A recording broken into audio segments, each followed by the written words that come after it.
Boa noite, boa noite. Vamos começando aqui a live com o senador Dr. Sérgio Moro. Só começando aqui a audiência chegando. Muito boa tarde, senador Sérgio Moro. Tudo bem, Luan? Grande prazer estar falando aí com o Ranking dos Políticos. Nessa tarde de quinta-feira, voltei de Brasília hoje, inclusive, estamos aqui e estou à disposição. Perfeito. Muito boa noite a todos. Hoje nós vamos falar a respeito dos eventos recentes relacionados à Lava Jato, condenações que acabaram sendo anuladas pelo STF. Como fica o combate à corrupção e à lavagem de dinheiro no Brasil? É a grande pergunta, né? A Lava Jato foi só um sonho de uma noite de verão. Estamos aqui com o senador Moro, que está entre os melhores quadros que temos no Congresso Nacional, está em seu primeiro mandato, foi agraciado com o Prêmio Excelência Parlamentar do Ranking dos Políticos no ano passado.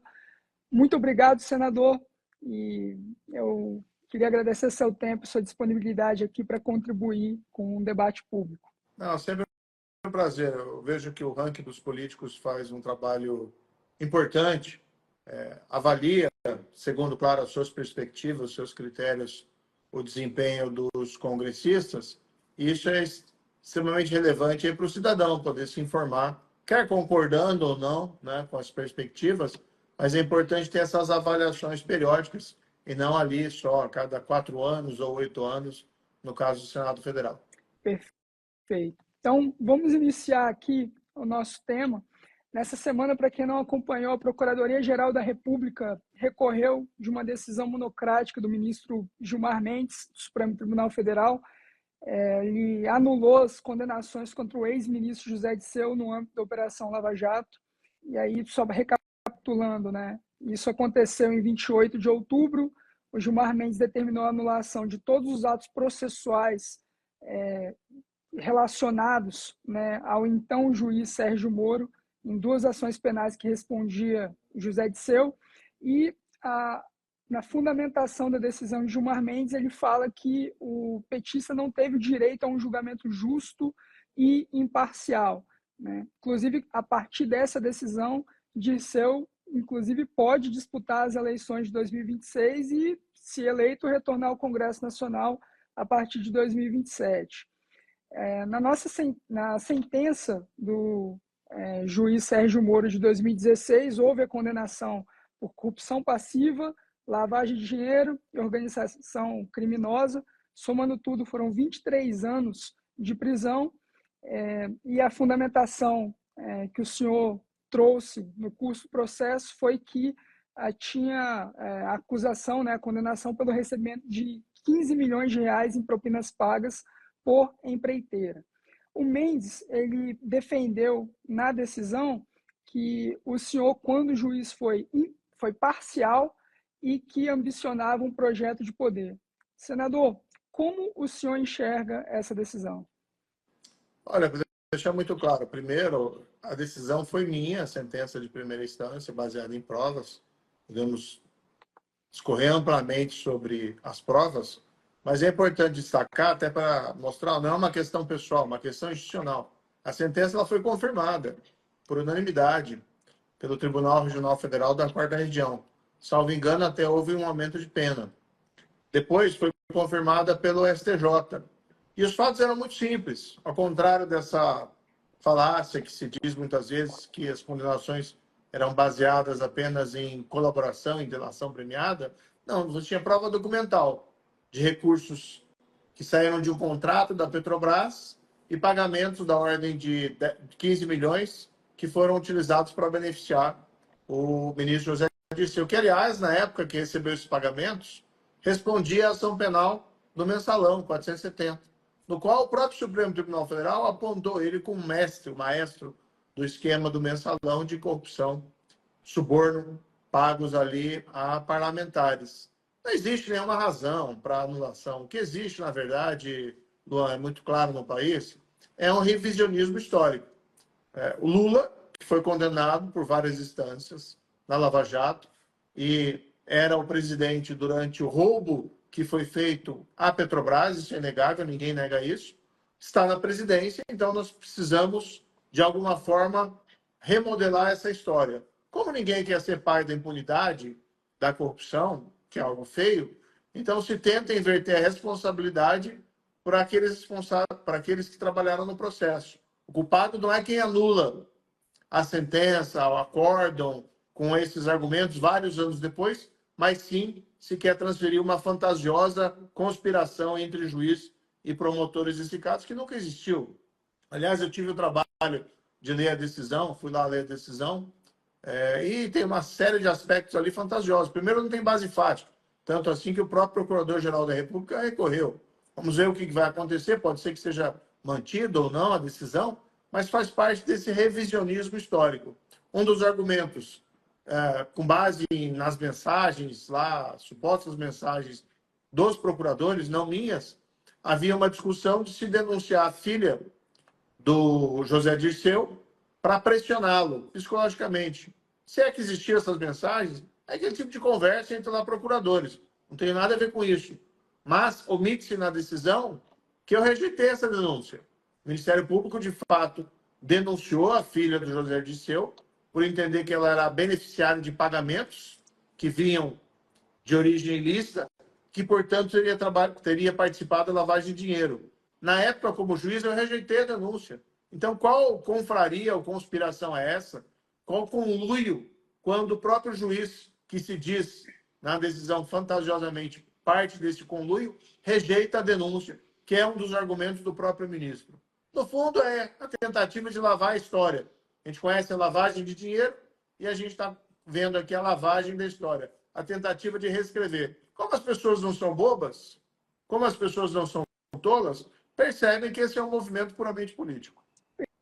Perfeito. Dentro do que o senhor chama de revisionismo histórico a partir das decisões do STF sobre a Lava Jato, nós temos também duas outras decisões que vieram agora do ministro Dias Toffoli, uma em fevereiro, que suspendeu o pagamento das multas de acordo de leniência, que foram fechados pela então Odebrecht.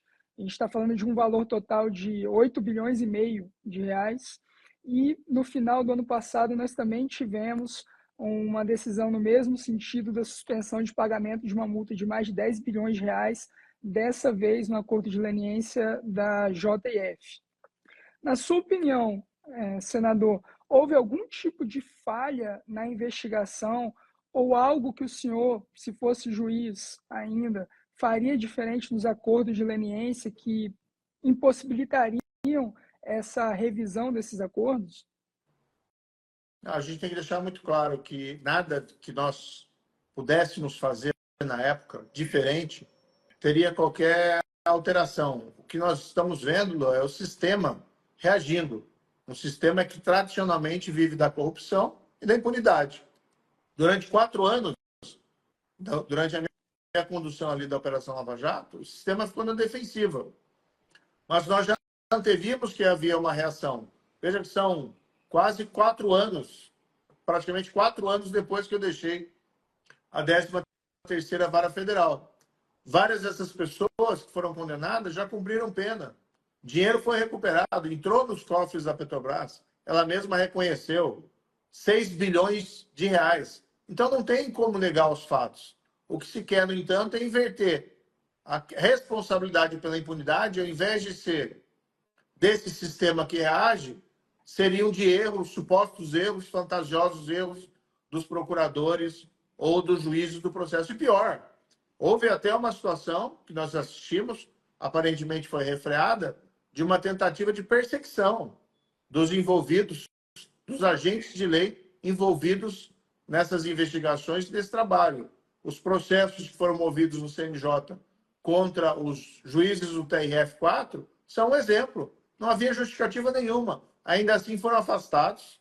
E ainda bem que o próprio CNJ, e aqui tem que se elogiar, né, liderado pelo ministro Barroso, disse, a gente não pode voltar a ter crime de hermenêutica nesse país. E revogou o afastamento dos embargadores. Então é um sistema que não está só satisfeito em tentar rever a história, revisar as condenações, mas buscar, inclusive, vingança contra os agentes da lei. Nada que nós faríamos mudaria a realidade da tentativa desse, como império contra-ataque, né? Se a gente for aí apelar à nossa cultura pop. Agora, nós precisamos retomar a agenda anticorrupção. Precisamos olhar adiante. Durante esse governo Lula, vai ser impossível, porque é uma agenda que é inconsistente com a política pública do governo Lula. Veja que voltou o aparelhamento das estatais. Um dos primeiros alvos do Lula foi a lei das estatais. Lei das estatais. Por isso que é uma coisa que vai transcende muito mais, Luana, a Lava Jato. O que não se quer é prevenção e combate à corrupção. O que não se quer é uma governança técnica. Foi contra a lei das estatais. Desmantelou a Secretaria Anticorrupção da CGU. Né? Caíram as investigações da CGU em relação a essa temática da corrupção. Então, a Lava Jato é apenas, talvez, o elemento mais vistoso, o alvo mais vistoso desses ataques, mas, no fundo, o que está sob ataque é o combate à corrupção. Tanto assim que a Transparência Internacional, né, que colocou o dedo no olho, disse, ó, o Brasil caiu no ranking de percepção e foi aí objeto de uns severos ataques, inclusive de um fantástico, né, abertura de um inquérito para investigar, uma investigação preliminar para investigar a Transparência Nacional. Então, são coisas assim horrorosas, infelizmente, né, que nós temos que rebater. Agora, eu não parto aqui, e acho isso importante, para ataques pessoais. Né? Nós temos que respeitar aí as pessoas. O que existe é um contexto que desfavorece e enfraquece o combate à corrupção, e a Lava Jato é vítima desse processo. Agora, querer culpar o juiz ou querer culpar o procurador, que fizeram o seu trabalho como agente da lei, como outros fizeram no passado, em operações que foram atingidas ainda prematuramente, como a Castelo de Areia, que não conseguiu nem durar 6 meses, né? Aí eu acho uma grande inversão de valores. Quer anular condenações, soltar criminosos, assuma a responsabilidade. Perfeito. E, senador, o ranking dos políticos ele surge em 2011 e a gente ganha um protagonismo nas redes sociais muito grande justamente aí a partir de 2013, 2014 com a Lava Jato. Então, boa parte aí da própria existência do ranking dos políticos que surge tendo como uma de suas principais premissas o combate à corrupção, a análise de quais inquéritos e processos e ações penais, condenações de crimes aí contra a administração pública dos parlamentares, tudo isso é exposto no site, um levantamento que é feito mensalmente de todos os parlamentares, mas muita parte da nossa audiência justamente sente uma certa perda de esperança no combate à corrupção no Brasil, diante de tudo que aconteceu aí, também dessas anulações e suspensões do acordo de leniência. Que mensagem que você deixa para essas pessoas? A gente não pode desistir, essa agenda vai voltar. Essa agenda, é impossível o Brasil ser um país desenvolvido sem agenda anticorrupção. Não só pelo desvio de dinheiro, não só pela desmoralização da democracia e da política, mas igualmente porque o subproduto da corrupção disseminada é o capitalismo de compadrio. As empresas passam a investir muito mais em se aproximar do governo e conseguir facilidades do que investir em inovação e tecnologia, que é o que faz o país crescer. Então, essa é uma agenda necessária e ela vai voltar. Veja que a própria ideia da democracia, vamos lembrar que a frase famosa do Lincoln, governo do povo, pelo povo e para o povo, né, é inconsistente com a corrupção disseminada. Porque na corrupção disseminada, o governo é pelo governo é pelos governantes, e não pelos governados. Então, esse é um tema clássico da política e vai permanecer imemorial. Nós estamos enfrentando agora um momento de revés. Agora, a gente não pode baixar a cabeça. Olha, tentaram caçar meu mandato, não conseguiram. A gente é vítima de mentira a todo momento. A gente tem reagido. Foi descoberto, inclusive, um plano, né, só que do crime organizado, para praticar atentados contra mim e minha família. A gente não vai existir. A gente vai vir aqui, vai falar a verdade, no espaço público que for possível, e a gente vai continuar apresentando os nossos projetos, trabalhando lá no Senado Federal, no Congresso, sabendo das limitações históricas do momento. Então, eu vejo muita gente falando assim, ó, por que não apresenta, por que não aprova a execução em segunda instância? Eu desarquivei o projeto que já tinha sido aprovado na CCJ, mas hoje não tem maioria, não tem uma vontade política para aprovar esse tipo de projeto. Então, a gente tem que esperar o momento apropriado. O que eu tenho feito mais ali, Luan, nesse contexto histórico, além de fazer a oposição ao governo Lula, que é fundamental, porque ele é um desastre em vários aspectos, né? Inclusive na economia, é caminhar numa área que é importante para o país e que a gente vê um espaço político de aprovação, que é especialmente da segurança pública. Tive um papel importante ali no Senado, por exemplo, para destravar o projeto do fim das saídas temporárias dos presos. Estava lá, né, em debate no Senado, havia resistências, eu discuti, conversei, né, dialoguei com vários dos nossos colegas, muita gente, evidentemente, bem intencionada ali dentro do Congresso, e há um espaço político para avançar. Conseguimos aprovar com uma emenda minha ali no Senado, depois foi para a Câmara, aprovado, o presidente vetou, e nós derrubamos o veto. E tem coisas mais importantes até nesse projeto do que o próprio fim das saidinhas. Aprovei lá um projeto para melhorar o Banco Nacional de Perfis Genéticos, ampliar. Estamos aprovando o que é possível para combater a criminalidade, porque, veja assim, o ranking dos políticos se preocupa muito com o liberalismo, com as liberdades. Uma das liberdades fundamentais é do brasileiro sair na rua, sem medo de ser morto, pelo crime organizado, pelo ladrão comum. E quando ele é vítima de um crime, o direito dele ver uma resposta da justiça e não uma denegação da justiça. Então, nós temos trabalhado, sim, com esses temas que são importantes, porque o espaço político, né, não nos permite avançar significativamente no combate na agenda anticorrupção. Mas a agenda é perene. E, assim, para o cidadão que está nos ouvindo, a gente nunca perde a esperança, a gente vai continuar lutando, as coisas vão mudar. Esse governo está se enfraquecendo. Cada dia que passa, se não tem uma novidade positiva, se você não vê uma novidade positiva, tenha presente, é um dia a menos do governo Lula.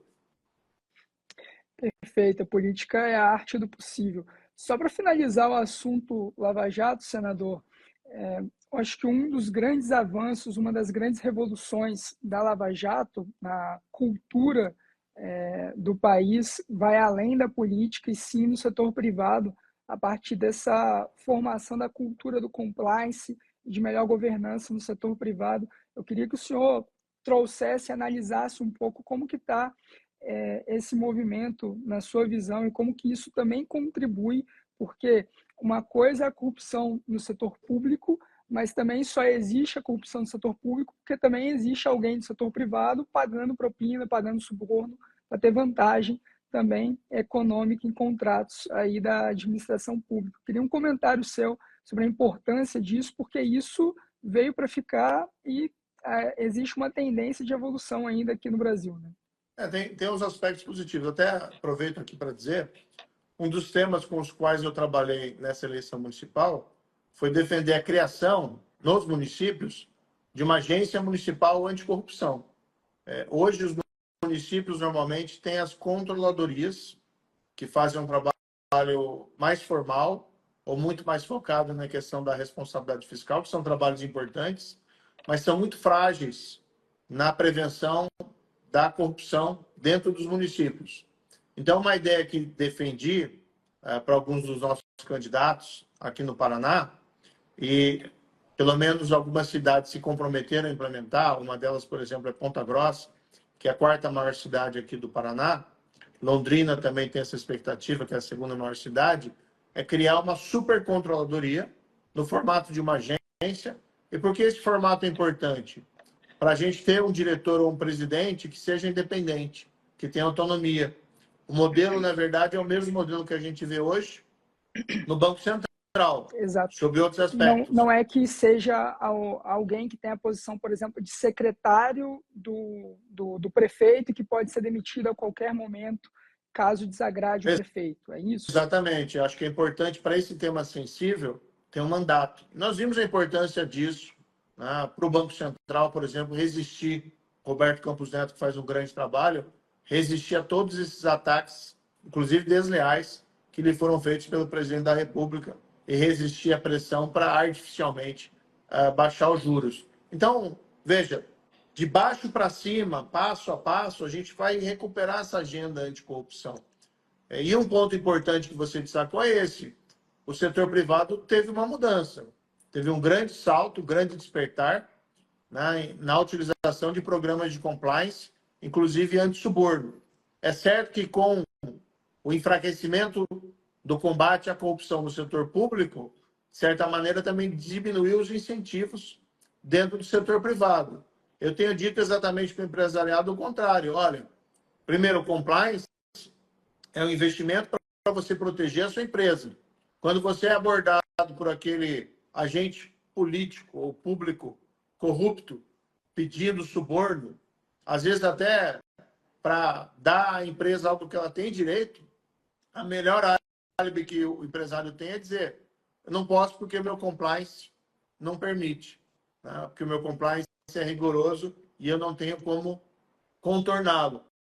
E existe também aqui, importante dizer, uma tendência internacional anticorrupção. Cada vez mais nas transações internacionais, né, o suborno tem sido reprimido, mesmo por órgãos existentes em outros países. Foi o próprio caso da Lava Jato, onde houve o envolvimento do DOJ norte-americano e da SEC. Por quê? Não porque ninguém convidou essas pessoas, ao contrário das fantasias aí petistas, para intervir no nosso país, mas porque algumas das empresas que se envolveram em suborno negociavam as suas ações na Bolsa norte-americana e, portanto, ficavam sujeitos à legislação estrangeira. O que a Lava Jato fez, na verdade, foi trabalhar para minorar as responsabilidades dessas empresas, dizendo: ó, se é para pagar uma multa, bem, o principal vítima é o Brasil. Então, mesmo a multa paga nos Estados Unidos, que reverte em sua maioria aqui para o Brasil, já que é o principal prejudicado. Então, essa tendência internacional, esse despertar do setor privado e essa luta da cidadania, essas iniciativas pontuais, vão recolocar com o tempo, a meu ver, a agenda anticorrupção no cenário brasileiro. Até porque matéria-prima não falta, infelizmente. Perfeito. Senador, vamos falar agora um pouco mais do seu momento atual como senador da República pelo Paraná. E entre as principais plataformas do senhor, naturalmente, está o combate à corrupção, mas também a segurança pública. E nesse contexto, você estava até mencionando aí o impacto da Lava Jato no mercado de capitais no exterior. O mercado de capitais aqui no Brasil cresceu muito na última década e é preciso nós termos também uma melhor regulação institucional, melhor governança, fortalecimento dos órgãos de controle nesse sentido. E nós vimos recentemente aí escândalos como das lojas americanas, que lesaram milhões de investidores, CPFs mesmo, pequenos investidores, por causa de fraudes contábeis, que é o que tem se apurado. Eu gostaria que o senhor falasse um pouco mais do seu projeto, o 2581, que incentiva a denúncia de delitos no mercado financeiro e também traz uma recompensa para informantes, além de tipificar também como crime a fraude contábil. Esse foi um projeto importante que a gente aprovou ali no Senado. Foi aprovado tanto na CCJ como na CAI, Comissão de Assuntos Econômicos. Em ambos os casos, o relator foi o senador Esperidião Amin. Passou também pela Comissão de Segurança, foi o senador Jorge Cajuru. E nós buscamos trazer um modelo espelhado nas melhores práticas internacionais para proteger a nossa Bolsa de Valores e os investimentos. Como é que faz um país crescer, principalmente? Através do investimento privado. E para isso é essencial que nós tenhamos um mercado de ações limpo, que não haja trapaça, que não seja enganado o acionista. Nós vimos, infelizmente, esse caso das lojas americanas, em que houve uma fraude contábil gigantesca que acabou enganando o mercado. E quando foi descoberto, gerou um sem número de prejuízos, não só aos acionistas, mas também aos fornecedores e empregados da empresa.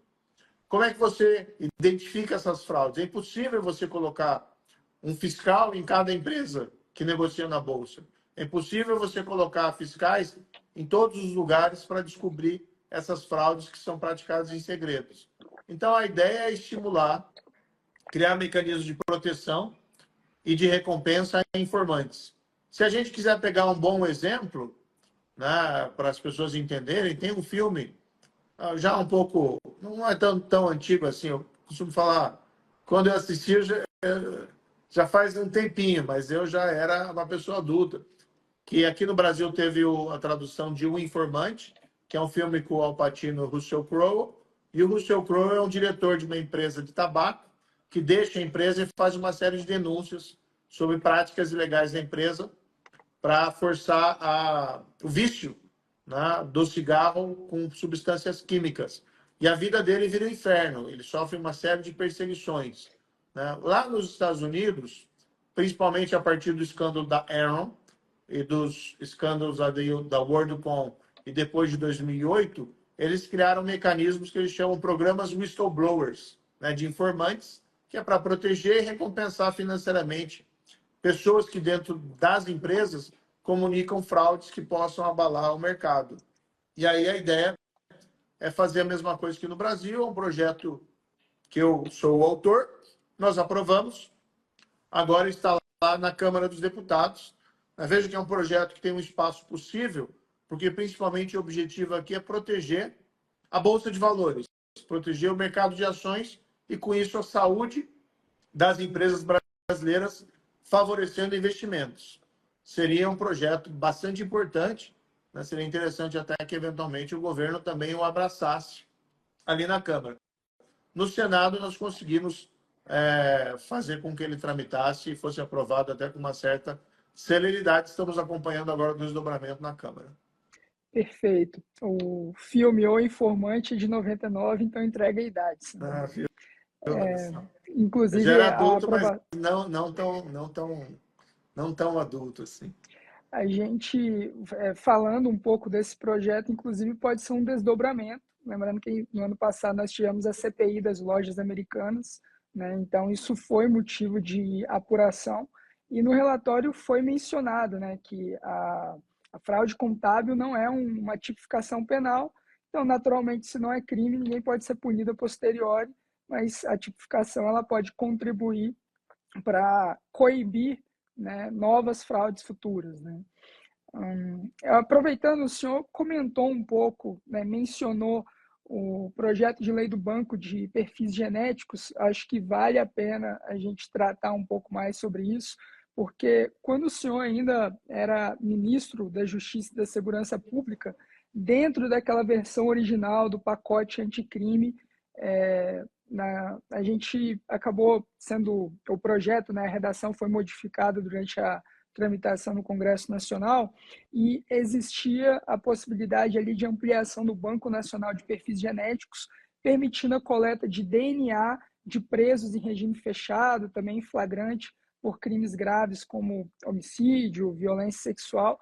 E agora a gente tem um projeto que o senhor tem atuado, né, o PL 1496 de 2021, em que a gente amplia as possibilidades ali de recolhimento do material genético para coibição de crimes. Gostaria que o senhor, senador, falasse um pouco também sobre isso. Eu vou te dar um exemplo de um caso que chegou até na Suprema Corte norte-americana. Eles têm a Banco Nacional de Perfis Genéticos Amplos. O indivíduo ele foi preso por assalto à mão armada, extraíram o DNA dele, que não é nenhum procedimento doloroso, é basicamente passar um cotonete na mucosa da boca, e aí se tem o DNA, se coloca no banco de dados. E aí invasivo, né? Nada invasivo. E aí se descobriu que ele também era o provável responsável de um estupro, porque material genético dele havia sido encontrado numa vítima de estupro de anos atrás. Até teve uma discussão ali na Suprema Corte e o caso acabou sendo resolvido a favor da coleta do procedimento, da coleta do material genético. Então, o material genético é a impressão digital moderna. A investigação criminal foi revolucionada no final do século XIX pela impressão digital, pela descoberta da impressão digital e catalogação de criminosos. No final do século XX, o DNA começou a substituir. Países como os Estados Unidos têm um banco nacional de perfis genéticos de 20 milhões. Reino Unido, de 8 milhões. Alemanha, um pouco menos, mas chega ali a 3 milhões. O Brasil tem um banco genético de cerca de 220 mil apenas. A lei nossa é muito restrita. Então, nós tentamos ampliar quando era ministro, acabamos encontrando resistência no Congresso, mas agora conseguimos aprovar no Senado. É um projeto da senadora Leila Barros, que eu fui relator, e esse projeto amplia significativamente, né? O que é? Pega-se da população carcerária, dos condenados por crimes com pena em regime fechado, e todos aqueles que forem também presos em flagrante, e aí tem um catálogo de crimes, são crimes graves, como praticados com violência contra as pessoas, crimes contra crianças e adolescentes e crime organizado, e se coloca no Banco Nacional de Dados e se vai fazendo cruzamentos, né? E com isso consegue solucionar os crimes mais rapidamente e com mais eficácia. A taxa de resolução dos crimes graves no Brasil é muito baixa, muitas vezes pela falta de utilização da tecnologia necessária e desses instrumentos modernos de investigação.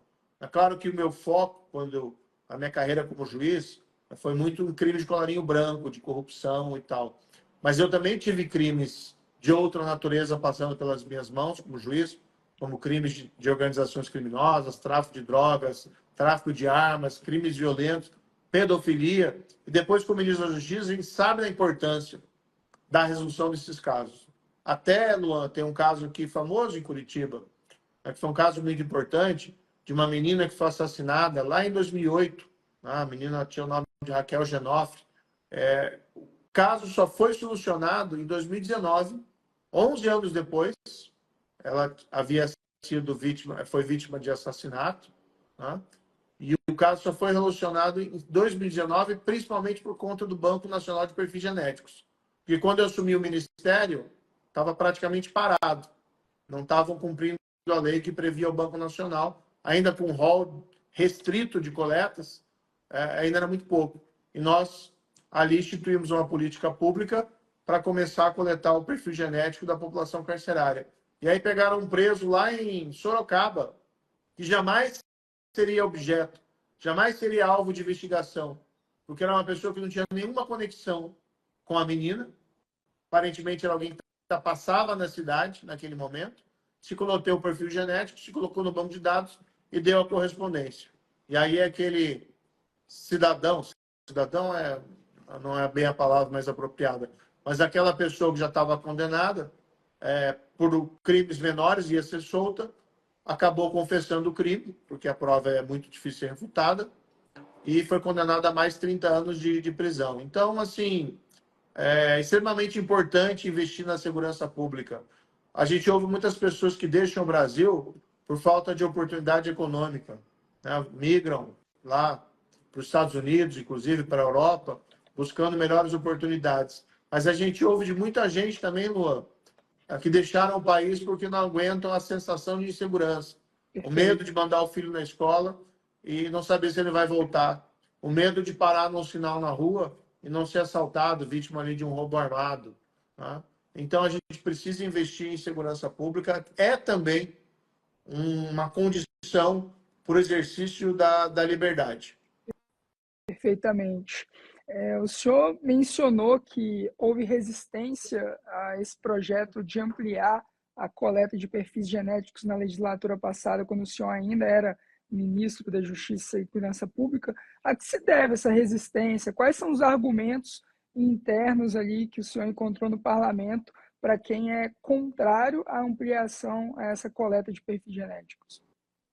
Bem, existe um grande problema por trás, né, de dificuldade da gente melhorar a nossa segurança pública, é uma filosofia infantil que em muitos países já foi superada, mas no Brasil ela permanece, de que o criminoso é uma vítima da sociedade. Então, qualquer mudança na lei penal, processual penal, que aumente a eficácia, encontra esse tipo de obstáculos. Vou dar um exemplo. Na prisão em segunda instância, se criam as milhares de teorias para dizer que tem que esperar o último julgamento da presunção de inocência. Mas quando a gente vai ver nos Estados Unidos, e na França, né, que são berços históricos da presunção de inocência, alguém condenado já vai preso em primeira instância, após a condenação em primeira instância. Quando se quer aumentar a pena, não, aumentar a pena não funciona. Claro que não é o suficiente, é importante você ter a certeza da punição e melhorar os mecanismos ali de investigação e de processamento desses crimes. Mas não quer dizer também que uma pena mais rigorosa não tenha ali o seu impacto. No caso do perfil genético, a meu ver, era um pouco também de incompreensão de como funciona o mecanismo. Algumas pessoas pensam que a pessoa que é submetida a esse procedimento vai ter a sua incolumidade física violada, como se fosse uma peça de Shakespeare, tirar um pedaço de libra, uma libra do coração, como mercador de Veneza. Mas não é nada disso, é só passar um cotonete na boca. E o DNA é uma impressão digital, não se faz pesquisa. Ninguém quer descobrir o criminoso perfeito ou o gene criminoso para utilizar isso para criar estereótipos ou políticas discriminatórias. O objetivo é só ter um procedimento de identificação. Até porque o DNA, a prova do DNA, ela é importante não só para elucidar crimes, mas igualmente para exonerar o inocente. Muita gente condenada, muitas vezes por meios de provas falhos, especialmente o reconhecimento visual por testemunhas, porque as testemunhas muitas vezes se enganam, acabam sendo exoneradas, né, pela utilização de métodos de prova mais científicos, mais rigorosos. Então, tem isso. E tem um ponto que, a meu ver, é muito importante no banco do DNA, Luan, porque existem pesquisas nos países que o empregam de maneira mais ampliada, que apontam que ele também diminui a reincidência criminal. Porque uma vez que o teu DNA está no banco de dados, se você cometer um novo crime, as chances de você ser apanhado e descoberto são muito maiores. Na Inglaterra, para te dar um exemplo aqui, que tem um banco de dados mais ou menos 8 milhões de perfis genéticos, em 67% dos casos nos quais eles conseguem recolher material biológico no local do crime e inserir no banco de dados, há uma taxa, que eles chamam de taxa de correspondência, de 67%. Então, em 67% desses casos, a investigação praticamente começa e acaba de imediato. Você imagina o custo que você reduz para as investigações, além do que a diminuição da impunidade e a elucidação desses crimes de uma maneira rápida. Então, a meu ver, naquela época foi um certo preconceito. Hoje o Congresso, a meu ver, está mais maduro e a gente tem condições de aprovar. Foi aprovado recentemente na CCJ da Câmara. E, a meu ver, é um projeto suprapartidário. Interessa a todos ali e não existe nenhum problema envolvendo direitos fundamentais, salvo essa falta de compreensão retórica. Essa menção do senhor relacionada à visão equivocada de que criminosos são vítimas da sociedade já foi superada pela academia e é algo que é consenso global já, né? O Gary Becker, né, venceu o Nobel de Economia de 92 justamente por ter demonstrado na teoria econômica do crime que o criminoso ele age principalmente com base em 3 cenários. O benefício que ele vai obter ao realizar aquele crime, a probabilidade dele ser pego e a severidade da punição caso ele seja pego.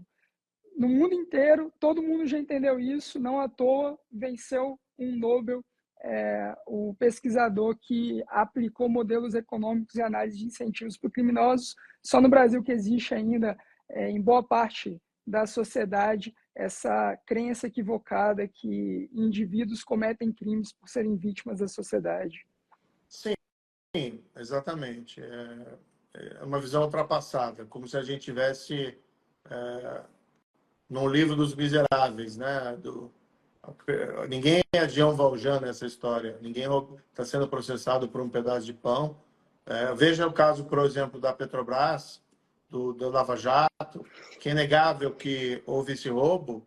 Todos os envolvidos eram pessoas com riquezas, com renda, com olerites generosos. Eu tive a oportunidade até de ver algum desses olerites, somente diretores da Petrobras que se corromperam, e nada justificaria. É uma questão de ganância, de poder, e precisa ter um contrabalanço. O crime hoje também das ruas, hoje é um crime muito estruturado, muito organizado. Não existe o traficante de esquina trabalhando sozinho. Ele faz parte de uma cadeia de fornecimento complexa de drogas, que envolve a utilização, muitas vezes, de violência para dominar esses mercados e também buscar impunidade. Então, essa visão, né, se é que algum dia se justificou, mas essa visão romântica do criminoso, do bandido, está muito longe de ser a realidade. E as principais vítimas dessa tragédia são principalmente as populações mais pobres, nas periferias, às vezes dominadas até territorialmente pelo crime organizado. Então, assim, nós temos que mudar, nós temos que ter uma política séria de segurança pública. Esse projeto, a meu ver, é um passo importante, tem outros, né? Veja que nem tudo também é negativo. No projeto de lei anticrime, nós colocamos na lei a previsão de que as condenações do tribunal do júri seriam executadas de imediato, né? Ou seja, prisão em primeira instância para condenados pelo júri. Júri é responsável por julgar basicamente assassinatos, crimes contra a vida. Isso, recentemente, o Supremo Tribunal Federal proferiu uma decisão dizendo que é constitucional. Veja, nós colocamos a lei, é algo absolutamente sensato que um assassino sofra as consequências do seu crime o mais rápido possível, após o julgamento pelos seus pares, pelo júri. Ainda assim, teve gente que questionava a constitucionalidade. Naquela visão, não, temos que esperar a última decisão, o último recurso possível, como se tivesse a possibilidade de ter uma justiça perfeita, que nunca erra. Porque quem dá a última palavra também pode estar errando. Não é só quem dá a primeira palavra. Mas, enfim, recentemente o Supremo Tribunal Federal, num julgamento para a maioria, disse é constitucional essa previsão legal, né? E nós avançamos, demos um passo importante em relação aí aos crimes de assassinatos para diminuir a impunidade. Não com isso apenas, mas é um passo importante. Aprovamos a lei lá do fim das saídas temporárias. Veja, o governo Lula é contra o endurecimento da lei penal. Vetou a lei, nós tivemos que derrubar. Um dos pontos importantes dessa lei, que o pessoal não fala muito, é dizer o seguinte, olha, para você progredir de regime de cumprimento de pena, né, quem é preso, condenado a uma pena, se o crime é grave, começa no regime fechado, que é prisão, depois vai para o regime semiaberto, que é prisão, mas ele pode sair para trabalhar ou para estudar durante o dia, e depois o regime aberto, que praticamente não existe. É um regime fictício. Tá? O que essa lei estabeleceu? Olha, se você começa no regime fechado, para você ir para o regime semiaberto e depois para o regime aberto, para você se aproximar do estágio de liberdade, essa ressocialização, você precisa fazer um exame criminológico. Tá? Por que é importante esse exame criminológico? Para dizer se a pessoa está apta, se ela quer, de fato, se ressocializar, se ela quer abandonar o mundo do crime. Porque não faz sentido você transferir alguém que está em regime fechado para regime semiaberto em regime aberto, ou seja, dar facilidades, se a pessoa não se arrependeu, se ela não tem remorso, se ela quer voltar a praticar crimes de novo. Se ela quer voltar ao mundo do crime, que fique do dia 1 ao último dia na prisão em regime fechado. Né? Então, isso é importante. Então, tem tido alguns avanços a despeito da dificuldade que o governo Lula cria para a gente ter políticas de segurança efetivas. Nesse sentido, estamos falando de segurança pública. Na semana passada, o governo federal apresentou aos governadores, inicialmente, a redação da PEC de segurança pública, que já era esperada, já era ventilada há alguns meses, desde o primeiro semestre. Basicamente, ela amplia a atuação da União nas ações de segurança pública, com foco principalmente no crime organizado. E quem teve, né, o protagonismo na edição dessa PEC foi o atual ministro de Segurança, da Justiça e Segurança Pública, o Ricardo Lewandowski, uma posição que o senhor já ocupou no governo Bolsonaro. o senhor já possui uma visão sobre esse texto e se ele de fato é bom para o Brasil, que poderia compartilhar conosco? Olha, a minha visão é muito simples em relação a isso, até me manifestei nas redes. Eu não vejo essa PEC como uma resposta aos problemas de segurança do Brasil. Para resolver o problema de segurança, o que melhor que o governo federal pode fazer é endurecer a lei penal e a lei processual penal. Voltar a condenação, execução da condenação em segunda instância, elevar penas, impedir a progressão de regime de quem está vinculado ao crime organizado. Veja que todas as iniciativas do governo são em direção contrária. Então, me pareceu uma PEC muito mais simbólica para o governo tentar mostrar que está fazendo alguma coisa, e aí fica fácil para ele, olha, apresenta a PEC. Se o Congresso não aprova, a culpa é do Congresso. Eu tentei fazer minha parte. Se aprova, eu vou começar agora, vou ter que regular ainda a PEC para daí começar a fazer alguma coisa. No fundo, tem que fazer o quê? Fortalecer as instituições policiais.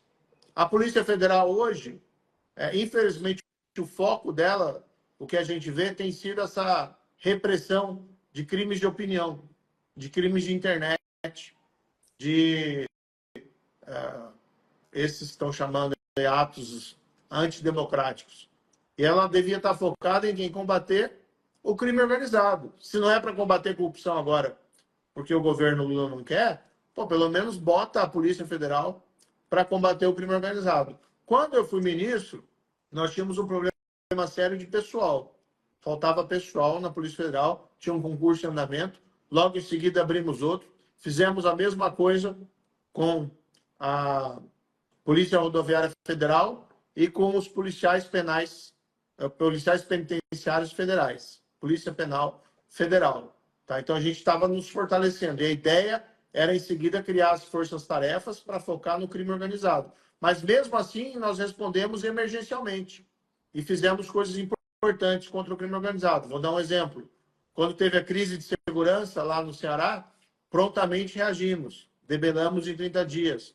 Transferimos as lideranças do crime organizado para presídios federais de segurança máxima. Ninguém tinha tido coragem de fazer isso até aquele momento. Investigação levou à localização e à prisão do segundo em comando do PCC na época, que foi, inclusive, expulso de Moçambique, e nós trouxemos ele para o Brasil, está preso aí até hoje. Então, são iniciativas dessa espécie que precisa. Correto o diagnóstico no sentido de que precisa mais coordenação e precisa mais integração entre as forças policiais, federais, estaduais e estaduais entre elas, inclusive. Mas isso não precisa de emenda constitucional.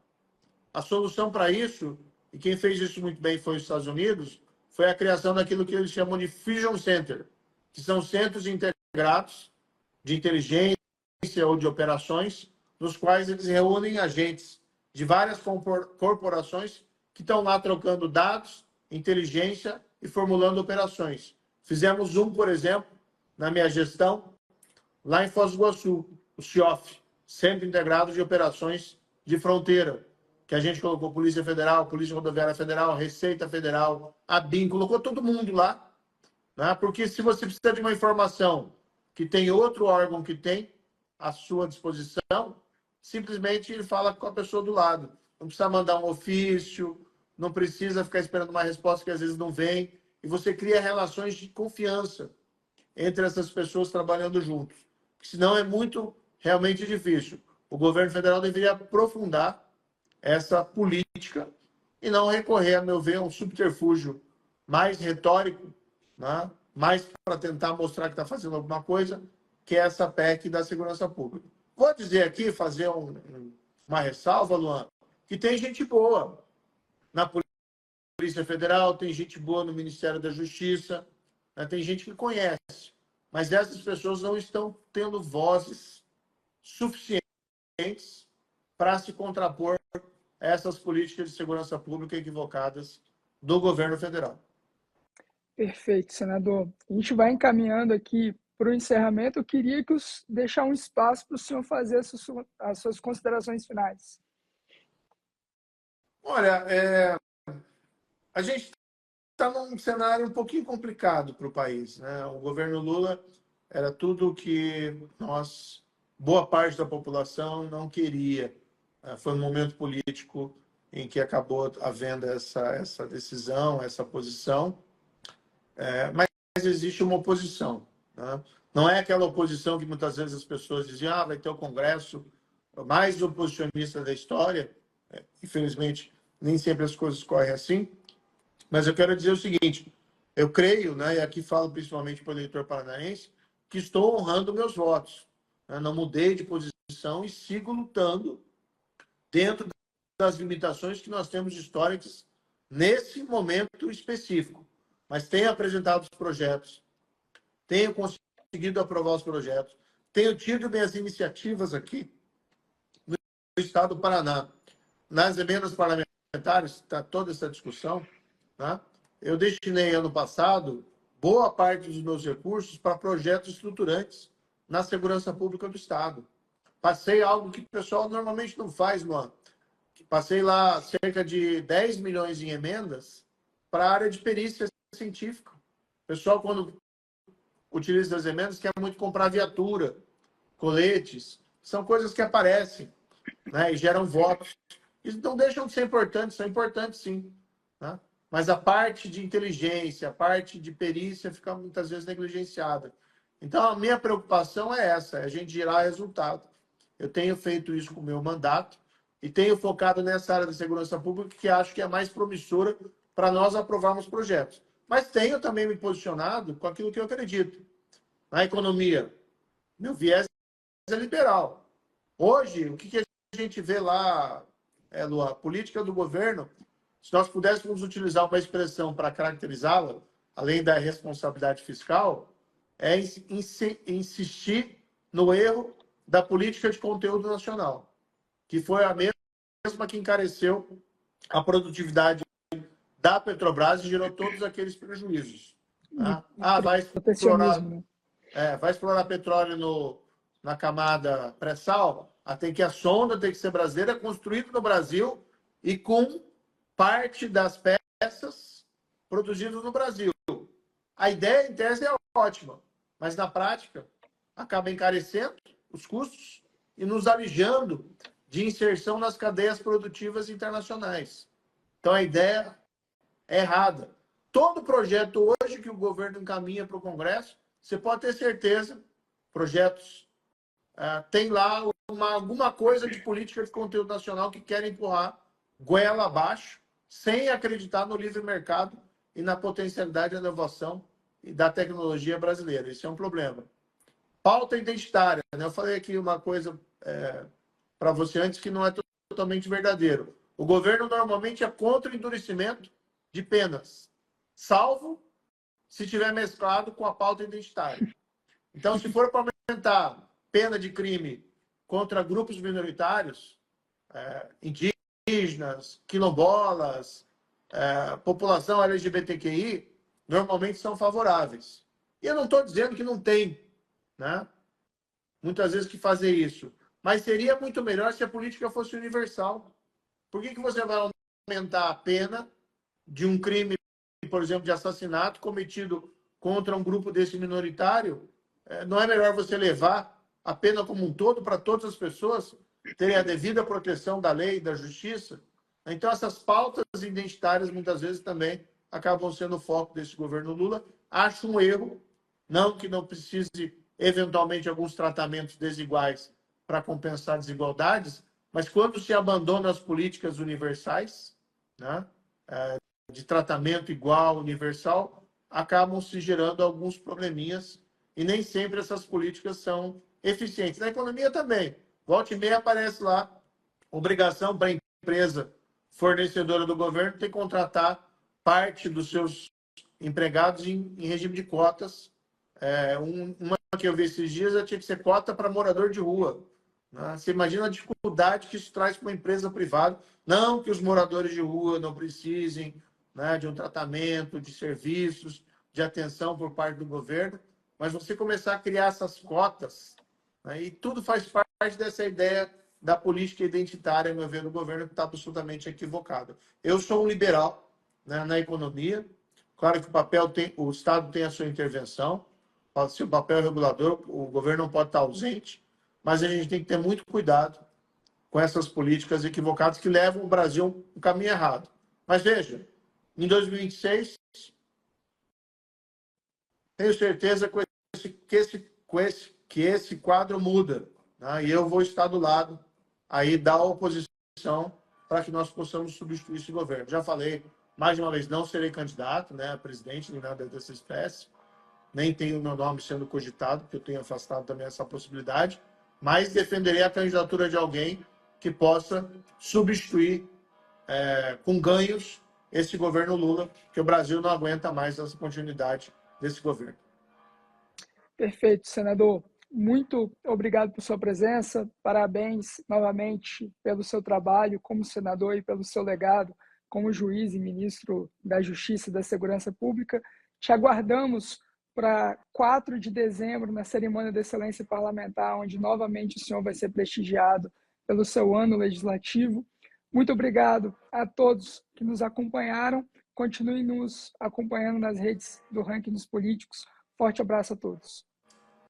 Muito obrigado, foi um prazer mais uma vez.